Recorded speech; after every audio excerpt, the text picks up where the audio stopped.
Olá pessoal, tudo bem com vocês? Vamos então dando continuidade à nossa disciplina. Até o momento a gente vem falando sobre as reações de substituição eletrofílica, né, nos derivados do benzeno. Então nós estudamos o benzeno, né, o anel aromático ali do benzeno reagindo sem nenhum substituinte. Nós estudamos o efeito que os substituintes presentes nesse anel aromático ocasionam sobre ele, né, selecionando algumas posições, aumentando a velocidade da reação, diminuindo a velocidade da reação com o efeito doador e retirador de elétrons, mas todas essas reações que nós vimos, elas são de substituição eletrofílica, ou seja, o derivado do benzeno atua como um nucleófilo na reação, ele ataca um determinado eletrófilo no meio reacional. O que nós vamos ver aqui hoje são uma classe bem específica de reações, onde nós temos um nucleófilo atacando o anel aromático e esse anel aromático funcionando como um eletrófilo. Tá? Existem condições bem específicas para isso acontecer, não é tão fácil de fazer, mas nós vamos estudar algumas delas hoje. Leitura complementar para a aula, capítulo 16 do Paula Bruce, volume 2 e capítulo 22 do Peter Volhard, certo? Pessoal, vamos lembrar um pouquinho lá das nossas aulas do semestre passado, onde nós vimos reações de SN2 e SN1. Né? Vou pegar aqui o caso da SN2, onde a gente tem um mecanismo consertado. Nós vamos ter um nucleófilo atacando um halogeneto de alquila, por exemplo, numa etapa única, né? Levando à formação de um produto, inversão de configuração, aquela coisa toda que nós estudamos no semestre passado. Se a gente pensar uma reação de substituição nucleofílica num anel aromático, ela tem uma dificuldade muito grande de acontecer por causa da repulsão eletrônica que vai existir. O nucleófilo vai ser uma espécie rica em elétrons, certo? E o anel aromático é uma espécie rica em elétrons, porque se a gente pensar, ele tem uma nuvem eletrônica tanto por cima quanto por baixo do plano do anel, que vai, quando se encontrar com a densidade de carga negativa desse nucleófilo, vai existir um efeito de repulsão, tá? Que vai dificultar que a reação aconteça. Tá? Então, muito dificilmente, podemos dizer que quase que impossível, nós vamos conseguir fazer uma reação de substituição nucleofílica direta, né, num anel aromático. Entretanto, existem possibilidades que a gente desativa esse anel ao ponto de tornar ele um eletrófilo forte. Tá? A gente tira elétrons dele a ponto de que ele consiga, né, diminua esse efeito de repulsão e ele consiga se aproximar de um determinado carbono e realizar uma reação de substituição nucleofílica nesse carbono. Tá? Esses grupos retiradores devem estar posicionados nas posições orto e para em relação ao halogênio. Então, aqui nós já temos uma informação. Para fazer uma SN aromática, né, nós utilizamos essa nomenclatura aqui, SN aromática, que estamos fazendo uma substituição nucleofílica num sistema aromático. O que a gente precisa ter? Primeiro, um grupo fortemente retirador, tá? Que tira elétrons muito facilmente e por efeito mesomérico, tá? Que retira elétrons mesmo, que arranca esses elétrons de dentro do anel por efeito de ressonância. E eles realmente saem de lá, não é só um efeito indutivo. Segundo, o grupo retirador tem que estar presente na posição orto ou na posição para. Tá? E existe uma relação direta entre a quantidade de grupo retirador que eu tenho no anel aromático e a facilidade de promover a reação de SN aromática. Por quê? Se eu tenho mais grupos retiradores, eu deixo o sistema mais pobre em elétrons e, consequentemente, mais eletrofílico, certo? E aí eu consigo fazer essa SN aromática mais facilmente. Qual que é o principal grupo, pessoal? O nitro, tá? O nitro é o principal grupo que a gente usa para fazer SN aromática. Perceba, a gente coloca ele na posição orto e na posição para. Pode ser só um grupo, né? Mas se a gente colocar mais, vai facilitar essa reação em relação ao halogênio, tá? Que é a posição Y, né? Que é a posição onde nós vamos ter o ataque nucleofílico. Então, esse nucleófilo vai vir, vai atacar aqui, nós já vamos ver o mecanismo, e vai ter uma substituição. O nucleófilo vai ser substituído pelo átomo de cloro, certo? Então, esses são os pré-requisitos aqui iniciais para a gente fazer uma reação de SN aromática. Tem que ter um grupo fortemente retirador. Quanto mais grupo retirador eu tiver, mais fácil vai ser a reação. E os que a gente mais utilizam é o grupo nitro, correto? Qual que é o mecanismo dessa reação? Gente, o mecanismo é o seguinte. Então, vamos imaginar aqui, ó, eu tenho um nitro na posição para e aqui eu tenho um halogênio. Tá? O X é o halogênio e o Y é o meu nucleófilo. A etapa lenta da reação é esse ataque. Por quê, gente? Vamos voltar lá na substituição eletrofílica. Porque eu estou quebrando um sistema aromático. Toda vez que eu quebro um sistema aromático, eu preciso de muita energia. Se eu preciso de muita energia, essa etapa vai ser lenta. Não é uma etapa que vai acontecer rapidamente, porque ela é uma etapa endotérmica, ela precisa absorver energia para acontecer, certo? Então, a primeira etapa é um ataque nucleofílico no carbono ligado ao halogênio e os pares de elétrons de uma ligação π se acumulando na posição orto. Tá? Esses pares de elétrons se acumulam.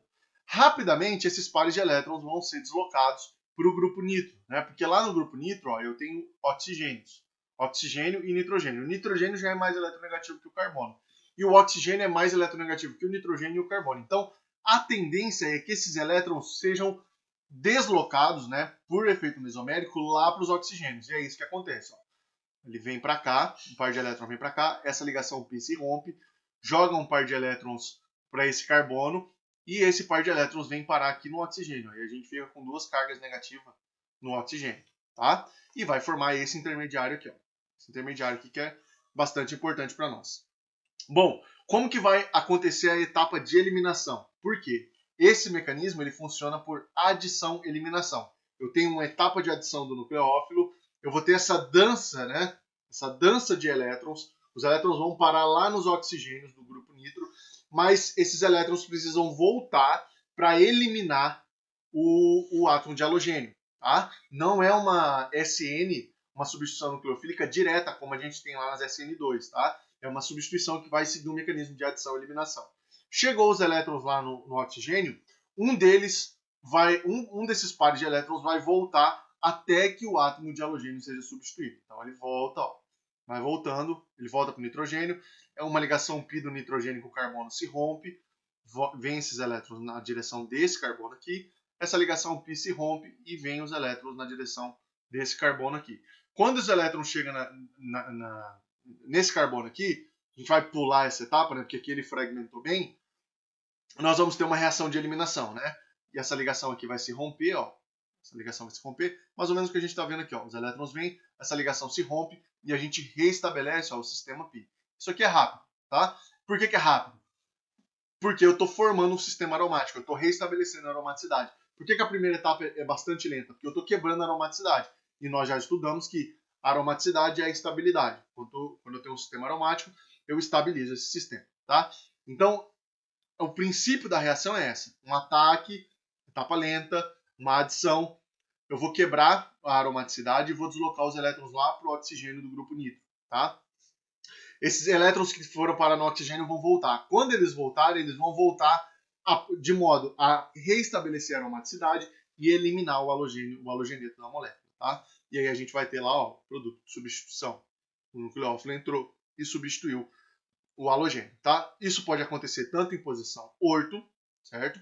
Desculpa, tanto em posição para, como nós vimos aqui, também vai acontecer bem em posição orto. E é por essa razão que o grupo retirador tem que estar tanto em posição orto quanto em posição para. Se estiver em posição meta, não vai acontecer, tá? Porque o fluxo dos elétrons não vai ser energeticamente favorável para que o grupo aceptor, né, que está retirando elétrons, receba esse par de elétrons, né? Esse aqui, ó, que se movimenta depois da adição, não vai funcionar muito bem quando ele está em meta. Então, é favorável que ele esteja em orto ou que ele esteja na posição par. Existe uma outra situação muito peculiar, gente, que os aletos de arila podem sofrer reações de substituição nucleofílica aromática, tá? É bastante peculiar mesmo, tá? Vocês vão ver que é uma coisa que é bem fora, assim, desvia muito daquele padrão energético que a gente vê, principalmente de organização de orbitais nas moléculas. Tá? Essas reações geralmente vão funcionar na presença de bases muito fortes, tá? Bases muito fortes como o íon amideto. Tá? Isso é uma base forte. Alguns experimentos mostram e evidenciam que nós não temos um ataque direto como nós vimos anteriormente, porque anteriormente a gente tinha um grupo retirador de elétrons. Tá? Você percebe que aqui a gente não tem. Só tem o halogênio, só tem o cloro. Experimentos mostram, os caras pegam, marcam esse carbono 14 aqui, ó, marcam ele e percebem que no produto o grupo amino, né, que é o grupo nucleofílico que está entrando, ele fica ligado tanto no carbono que estava marcado quanto no carbono vizinho. E isso mostra que o mecanismo não é como nós vimos anteriormente. Porque lembra que anteriormente nós temos o nucleófilo atacando exatamente o carbono onde o átomo de halogênio está ligado. E isso não acontece nesses mecanismos. E nos mostra, né, evidencia que provavelmente não envolve uma substituição direta, tá? Mas passa por outro mecanismo. Que mecanismo é esse? Mecanismo que passa pela formação de um benzino, tá? É isso mesmo, um benzeno, e esse íno vem de uma ligação tripla. Ela não é estável, ela não fica lá, não é um produto isolável, tá? Ela é formada momentaneamente, rapidamente, extremamente eletrofílica, tá? E só pode ser formada nessas condições extremamente básicas. Como é que funciona? Você vai ter um amideto lá, tá? Esse amideto vai vir e vai desprotonar um hidrogênio que tem um pK de aproximadamente 44, um pK altíssimo, tá? Então a acidez é muito baixa.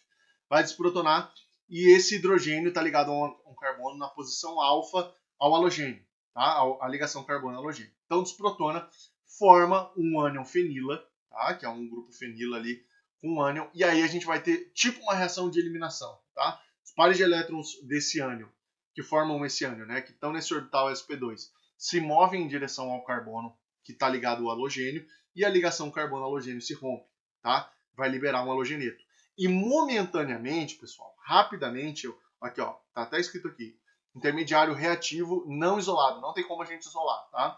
A gente vai ter uma ligação tripla extremamente tensionada, tá? Que seria uma sobreposição bem fraca de orbitais do lado de fora do anel. E o mapa de potencial eletrostático, a gente vê que tem um acúmulo ali de carga negativa, justamente por causa dessa ligação, tipo uma ligação π que é formada lateralmente ao orbital, tá? Por mais lateralmente ao anel aromático. Por mais que seja uma ligação π, e essa ligação tenha elétrons, o sistema é extremamente instável. E isso faz com que ele seja eletrofílico. Então, um nucleófilo no meio vai rapidamente atacar o benzino, vai atacar um desses carbonos. Então, aqui está marcado, né, o carbono 14 que eu falei anteriormente, ele pode ser atacado, né? Então, se ele é atacado, a ligação π de fora do anel que forma o benzino ela é rompida, se acumula um ânion aqui, ó, e esse ânion esse ânion fenila, né, vai vir e vai desprotonar uma amônia, né? Porque esse amideto vai ter uma amônia correspondente ali no meio racional. E aí vai vir, vai desprotonar e vai formar lá, ó, a anilina com o grupo amino ligado no carbono 14, está marcado. Entretanto, como passa por um benzino, a reatividade de ambos os carbonos é a mesma. Então ele pode atacar no carbono que não está marcado. E foi isso que os experimentos mostraram. E isso que mostrou que o mecanismo é diferente. Que não é um mecanismo de adição e eliminação, como nós vimos lá quando a gente tem um grupo nitro em posição orto ou par, certo? Então pode atacar o outro carbono, vai formar o ânion fenila, e esse ânion fenila desprotona lá um derivado da amônia e forma o produto, a anilina também, só que agora com um grupo NH2 ligado ao carbono que não estava marcado, certo?